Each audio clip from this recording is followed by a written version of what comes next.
yeah, this game. And I worked on it. I'm in this. And I'm very proud of the work we did. Not been all excited about the system, but a lot of other people are.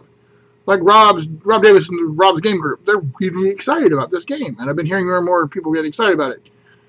And as I learned in my delving further into Numenera, that I need to start giving these other alternate ways of approaching dice and mechanics and stuff new eyeball looking. So I'm going to take another look at the system. It's pretty exciting, to kind of expand. Anyway, big, beautiful book. All right, so there's that. Back from Queen City Conquest. And, wow, what a time that was. Whew. Yeah, I mean, we're talking the drive was long, because we went from Huntsville, we stopped off near Louisville, that was just that Wednesday night. Then we rolled on up into Cuyahoga Falls. Thank you, Craig. We saw the man known as Swift Bombay, and Brian Cribley, hung out with them at the hotel. Working on the Cobb is going to be in another month or so. About a month and a half. Then we rolled on in that morning into Buffalo. Buffalo's a cool town. Really, really freaking cool. Lots of people built like me. Big, round, kind of hairy. The guys. Wonderful, beautiful, great people. And the food is so good and so bad for you. Oh my God. Yeah, awesome. I had free bacon. I had a basket full of free bacon and tater tots while I'm waiting for my bacon-wrapped shrimp in barbecue sauce. That's Buffalo. Yes, we did the Buffalo Wings thing as well. Specifically, we went to Duff's. Now, there are those who say that wings were invented at the Anchor Bar, but all the locals said, The locals said Duff's, and Phil Vecchione, as a matter of fact, took us to the original Duff's, where we proceeded to do such terrible things to our internal systems that I was begging them for a couple of very strong men with a wheelbarrow to get me out of there. Really, really, that was the best. Absolutely the best. Got some shout-outs. We had a great time at Queen City Conquest. If you are anywhere near that area, or even if you're not, but you just want to check out the amazing city that is Buffalo and go to a great con, Queen City Conquest is absolutely worth your time. Lots of fun. Really neat setup. It's all in one central room. Just a great time. It was fun. I want to give shout-out to Mark and Emily Napick. Not only did they help run a really awesome show, and Mark was the con director for it, but they were also, great roommates. Sheila Seacrest, lovely lady, wonderful. So glad I got to meet you. Chris Sneziak and his wonderful lady and fiance Jennifer Monheim. Wow, so cool. Got to hang out with you guys more, especially like the after it's all over, hang out at your place party. You guys are fantastic hosts. Really, really great friends. Tim and Melissa Hannon. Melissa, I didn't see anywhere near enough of you, although at least I got to see you this time. You have a lovely daughter. Fun times. Tim, dude, wow. Can't wait to see you at Con on the Cob. Really glad I got to meet Fred and Tracy Hurley. Had a fantastic conversation with them. Really had a chance to get to know them. And Craig and I are looking forward to continuing to build our friendship there. Tracy, keep up the fight, and I got your back. Awesome stuff. Also, Tony Shaintar. Tony, man.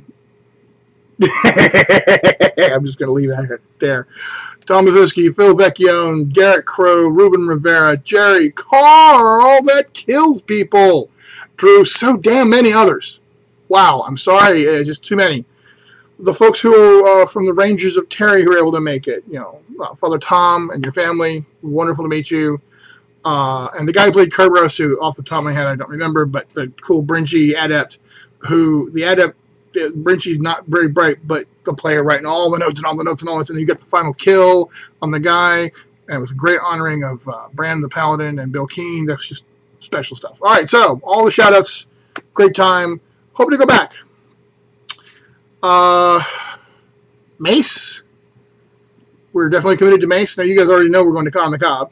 Lots of amazing Shaintar action there. I want to confirm that we also just committed to MACE, which is November 15th to the 17th. That's in Charlotte, North Carolina. We'll be there. Show notes.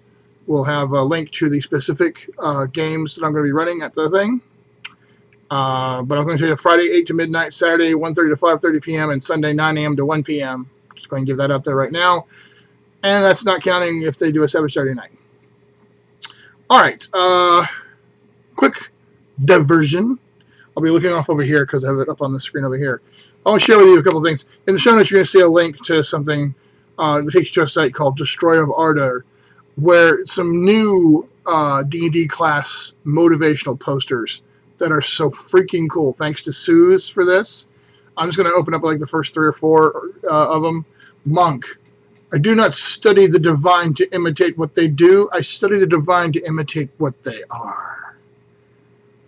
Barbarian.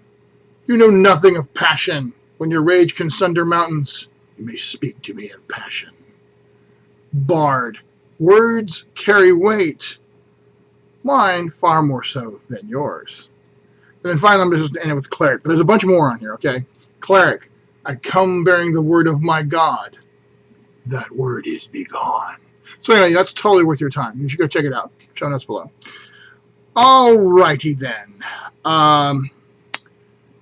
Also down below, check out links. You want to check out 2 things I've put up today. We had a big meeting, kind of returned everything going on amongst the Ravens flock, and the 2 things that I wrote up and have posted that are very important are awarding ranks for your Rangers. This is not Savage Worlds character ranks. This is actual military style ranks for the Rangers. Guidelines for GMs running Justice of Life campaigns, or anybody who's running a Shaintar campaign who wants good guidelines.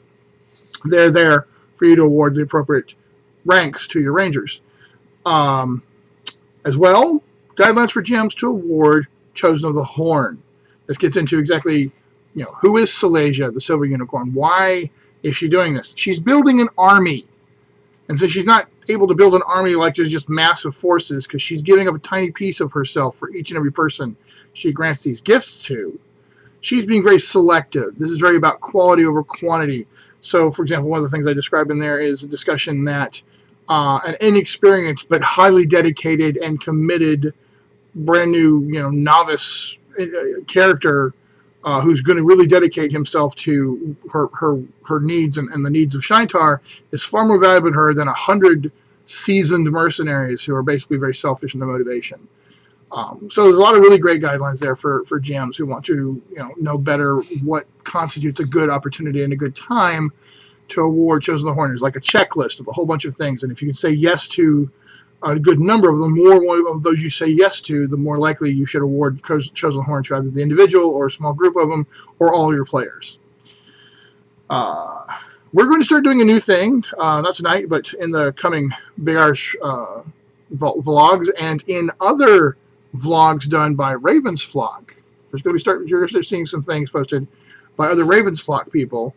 Focuses on the various ranger groups and various hero groups in the Justice and Life campaign. We have so many of them now that we're going to start actually giving highlights. We're going to start doing a presentation of the rangers of such and such group or the heroes of such and such group, discussing who's in that group and some of the key points of the things that they're doing. Because there's a lot of amazing creativity coming out. We just really want to start doing more to bring that out. All right, that's tonight's Big Irish vlog. I just want to get back to it, right? It's Wednesday. It's hump day, like the camel says. We are up and running. There's a lot of stuff going on. Books getting written. Oh, one more thing. Gail with Savage Mojo is working heavily on, she just got moved. She's getting her internet situation straightened out. But very, very, very soon, the after party page, which we're not really, I don't know what we're going to call it, but basically the page where you can continue to provide support and get stuff for that support. Basically stuff like you could pledge on during the Kickstarter, but now it's just a continuing thing, like a pre-order thing. That's coming. That page is coming very, very soon. Like, probably measured in days at this point. So, very exciting times for me, because it's, okay, let's be honest, more money going into the coffers for books, and for you guys, more opportunity to get really cool stuff that you want. So, there's that. All right. That's all I got for tonight. More coming. Lots of good times. Still recovering from a long one. Oh, one more thing. If you ever get near Buffalo, you might as well go on up to Niagara Falls. Niagara Falls. Slowly I turn. Yeah, you guys know the bit. Well, you probably don't know the bit. Most of you are probably too young. Google it. But anyway, we got so close to Canada, I could have thrown a rock at Canada. I wouldn't because they're very nice. But the falls are amazing. Wow, totally worth it. All right, that's it. Peace out.